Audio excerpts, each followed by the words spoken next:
Bull coach जारी रखते हैं हमारा डेली सीरीज़ आज क्या हुआ और आगे क्या होगा। आज के लिए यानी 20 अक्टूबर 2025 के लिए बेसिकली आज दिवाली का ही दिन था। 20 और 21 दोनों को ही मनाया जा रहा है। हमारे जितने भी इन्वेस्टर्स हैं, ट्रेडर्स हैं, स्टॉक मार्केट एंथुजियास्ट हैं, सभी को दिवाली की बहुत बहुत शुभकामनाएँ, नरक चतुर्दशी की शुभकामनाएँ, काली पूजा की शुभकामनाएँ। आज का दिन जो ऐसे कल तो मुहूर्त ट्रेडिंग कल ही रहेगा, आज का दिन तो पूरा ही फुल ट्रेडिंग डे था। आज के दिन मार्केट जो था वो एक्सपेक्टेड था कि बढ़ के ही खुलेगा, वैसा ही हुआ। पर उसके अलावा बहुत सारे अर्निंग्स थे जो शुक्रवार को और शनिवार को आए थे। शुक्रवार को रिलायंस इंडस्ट्रीज़ के दूसरी तिमाही के नतीजे आए। HDFC बैंक और ICICI बैंक ने शनिवार को रिपोर्ट किया।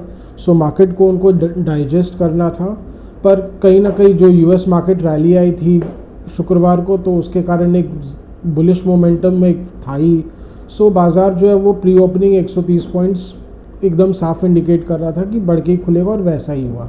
हालांकि ऊपर में तो गिफ्ट निफ्टी ने ऑलमोस्ट 180 या 200 पॉइंट्स तक इंडिकेट कर दिए थे, पर कहीं ना कहीं थोड़ा कूल ऑफ कर गया, बिकॉज अगेन एडजस्टमेंट फैक्टर्स आ ही जाते हैं। हालांकि खुलते के साथ HDFC बैंक और ICICI बैंक दोनों में ही मुनाफा वसूली देखी गई। ICICI बैंक का जो स्टॉक है वो 1440 के हाई से सीधा 1410 पे आ गया, एकदम वन शॉट में ही उसमें जैसे कि एकदम सेल ऑफ देखा गया। HDFC बैंक भी काफ़ी अच्छा ही रिवर्ट किया, 1010 के ऊपर जाके वापस 1000 रुपये की ओर जाने लग गया। वैसे स्टॉक जो है 997 पर क्लोज किया था, 997 पर। हालांकि इसमें एक्सपेक्टेड था कि प्रॉफिट टेकिंग आएगा ही। इनके नतीजे दोनों HDFC बैंक और ICICI बैंक में वैसे हाइंडसाइट में तो इन लाइन विद एक्सपेक्टेशन ही आए हैं, पर कहीं ना कहीं उनमें कुछ ना कुछ जिसको बोलते हैं ना रेड हेरिंग है। एक रेड हेरिंग प्रोस्पेक्टस बेसिकली वो होता है जो रिस्क है, इनेट रिस्क है इनके अंदर, उनको दर्शाने के लिए। वैसे सामने से तो बहुत सही है, लेकिन इनमें अंदर ही अंदर कुछ रिस्क इंडिकेट किए जा रहे हैं। वो ये है कि ICICI बैंक देखा जाए तो इनके जो तिमाही दर तिमाही ऑपरेटिंग प्रॉफिट गिरे हैं। इनका जो ऑपरेटिंग प्रॉफिट है वो ड्रॉप देखा जा रहा है, करीब 3% का operating profit quarter on quarter drop देखा गया है। कहीं ना कहीं उन्होंने उसको कुछ मैनेज भी किया है। HDFC बैंक के केस में भी ऑपरेटिंग प्रॉफिट थोड़े से गिरे हैं, पर कहीं ना कहीं उन्होंने जो ट्रेजरी इनकम है उससे सबको मैनेज किया है। ICICI बैंक के केस में भी कुछ ट्रेजरी इनकम और कुछ प्रोविजंस, ये सब दो के फॉर्मूले से उन्होंने अपने फिगर्स को मैनेज किया है। कहीं ना कहीं धीरे धीरे अब जो हाई ग्रोथ ईरा है वो तो अब कंफर्म होते जा रहे हैं कि इन स्टॉक्स का ख़त्म हो रहा है। खास करके HDFC बैंक और ICICI बैंक दोनों के लिए ही अब साफ दिख रहा है कि जो हाई ग्रोथ फेज था, 20% ग्रोथ फेज था, वो तो अब नहीं आने वाला है। कहीं ना कहीं these banks have become really big now. अब 20% के हिसाब से ग्रो करना इनके लिए बहुत मुश्किल है। यहाँ इकोनॉमी 10% जो ग्रॉस बेसिस 10% के आसपास नॉमिनल GDP ग्रो कर रहा है। ऑलरेडी चूँकि बैंक्स इतने बड़े हो चुके हैं, अब इनके लिए 20-20% ग्रो करना बहुत मुश्किल हो जाता है। कहीं ना कहीं अब ये 10% मैक्स ग्रो कर पाएंगे, उसी के हिसाब से इन्वेस्टर्स को चलना पड़ेगा। हाँ, ये कि यहाँ से और बहुत मेजर अपसाइड भी नहीं रहेगा, पर हाँ ये स्टॉक्स अच्छे परफॉर्म करते रहेंगे। क्यों? बिकॉज दे आर डिलीवरिंग, जो डिलीवर कर पा रहे हैं वो भी काफ़ी है मार्केट के पॉइंट ऑफ व्यू से। और उसके अलावा रिलायंस के नतीजे ठीक आए, 18,165 करोड़ जो प्रॉफिट आया इनका वो इन लाइन विथ एक्सपेक्टेशन था। कहीं ना कहीं स्टॉक में एकदम बुलिशनेस बरकरार है। कंसोलिडेटेड बेसिस पे तो इनका प्रॉफिट इनफैक्ट 29,000 करोड़ आया है। कहीं ना कहीं जो, और ख़ास करके जो परफॉर्मेंस था वो ड्रिवन बाय रिटेल था। इस बार जियो तो ठीक कर ही रहा है, पर कहीं ना कहीं रिटेल ने बहुत अच्छा किया, जो कि एक stock investor point of view से बहुत ही अच्छा है, क्योंकि रिलायंस का अपने रिलायंस रिटेल डिवीज़न का भी IPO लाने का पूरा प्लान है। जब उनका रिटेल डिवीज़न अभी बहुत अच्छा कर रहा है, ये स्टॉक के लिए एक एनहांस बूस्ट हो जाता है। तो आज देखा ही जो स्टॉक है 1455 के लेवल्स पे जाके बंद हुआ और 3.5% के गेंस के साथ बंद हुआ। ये स्टॉक जो है थोड़ी बहुत रेजिस्टेंस दिखा रहा था 1400 के आसपास, पर इस बार आज तो एकदम फाड़ते हुए बंद हुआ है, तो एकदम साफ दर्शा रहा है कि अब बुल्स ने अपनी पूरी कमर कस ली है। इनफैक्ट जितने भी ब्रोकरेजेस हैं वो 1700 के आसपास के टारगेट्स दे रहे हैं। अपग्रेड तो है ही, अपग्रेड या ओवरवेट है सबका। तो रिलायंस का स्टॉक जो है वो एकदम बुलिश फेज में चल रहा है। इनफैक्ट अगर निफ्टी को 26,000 के पार जाना है तो कहीं ना कहीं रिलायंस और भारती दोनों की तरफ से थोड़ा थोड़ा कंट्रीब्यूशन तो लगेगा ही लगेगा।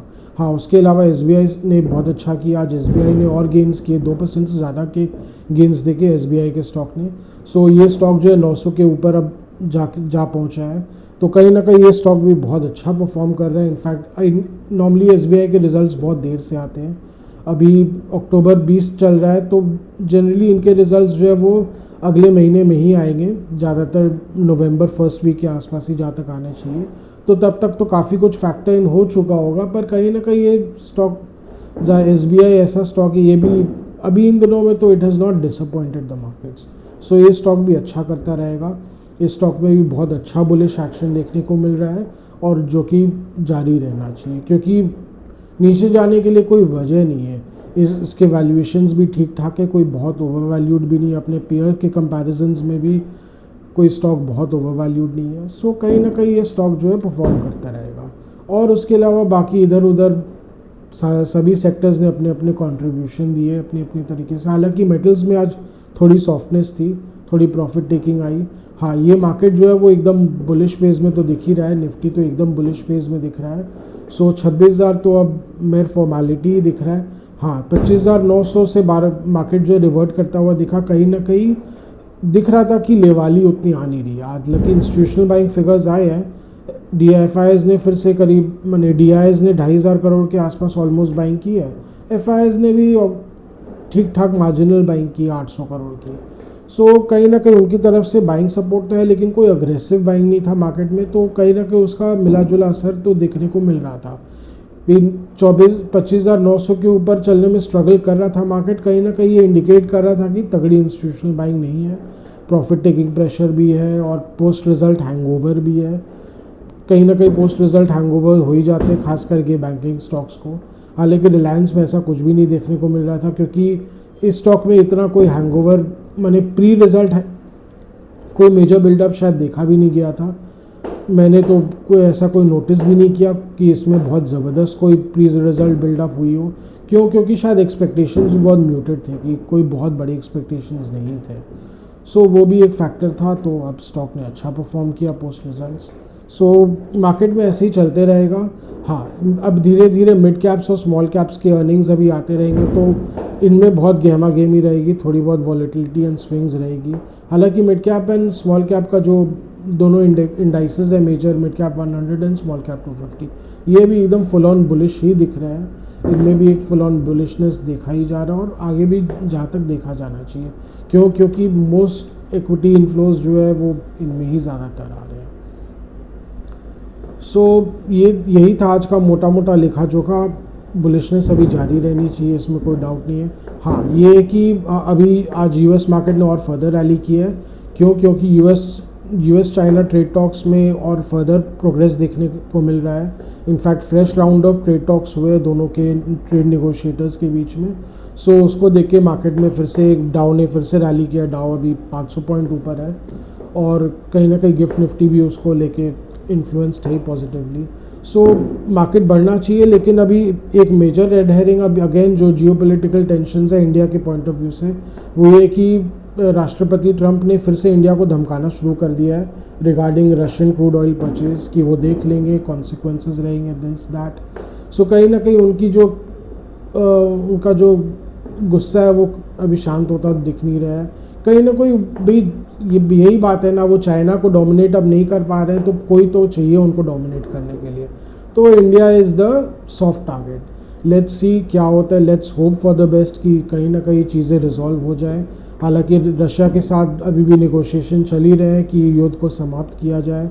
बोल रहे हैं कि कहीं ना कहीं यूक्रेन पे प्रेशर बनाया जा रहा है कि वो एक्सेप्ट कर ले, कुछ रशिया के जो टर्म्स हैं उनको कुछ एक्सेप्ट कर ले और मूव ऑन करे। क्योंकि अब वेस्ट को भी नहीं लग रहा है कि यूक्रेन और संभाल पाएगा।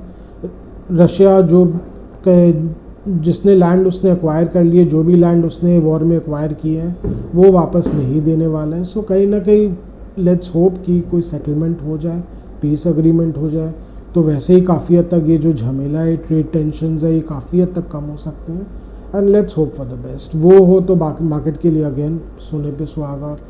सो निफ्टी के लिए तो अभी बुल फेज जारी है। ये धनतेरस भी अच्छा रहा ऐसे इंडिया के पॉइंट ऑफ व्यू से, क्योंकि जीएसटी में कमी के कारण सारे इलेक्ट्रॉनिक्स में बहुत अच्छी खरीदारी देखी गई है, तो वहाँ से भी कंपनियों को काफ़ी राहत है। जितने भी इलेक्ट्रॉनिक स्टॉक्स हैं उनके लिए तो बहुत ही अच्छा है। So they continue to trade in a very bullish phase. और उसके अलावा जो इस धनतेरस में सोने चांदी की भी बहुत अच्छी खरीद देखी गई। रिपोर्टेडली 46 टन ऑफिशियल फिगर है, 46 टन सोना बेचा गया धनतेरस के दिन, जो कि अराउंड ऑलमोस्ट 60,000 करोड़ के आसपास की वैल्यू होती है। 15,000 करोड़ की वैल्यू की चांदी भी बिकी है। सो कहीं ना कहीं साफ इंडिकेट कर रहा है कि इंडियन कंज्यूमर जो है वो अगर उसको सही पैकेज मिलता है, उसको सही वैल्यू मिलता है, तो वो छोड़ेगा नहीं। परचेजिंग पावर है नो डाउट, कोई ह्यूज परचेजिंग पावर नहीं है, पर जितनी भी है दैट इज़ गुड। सो इसी नोट के साथ आज का जो हमारा डेली व्लॉग वो समाप्त करते हैं। आशा करें कि आपको हमारी डेली व्लॉग्स अच्छी लग रही हो। Do like, share and subscribe to our channel. Do hit the bell icon for regular update on our videos. Any stock specific views or queries required by you, please write in a comment section. We will get back to you and help you in any way possible, as much as possible, and guide you as much as possible. And उसके अलावा आपको कुछ suggestions देना हो या feedback देना हो, तो again write in a comment section. Your suggestions and feedbacks are really valuable for us. They really help us improve our content. So thank you.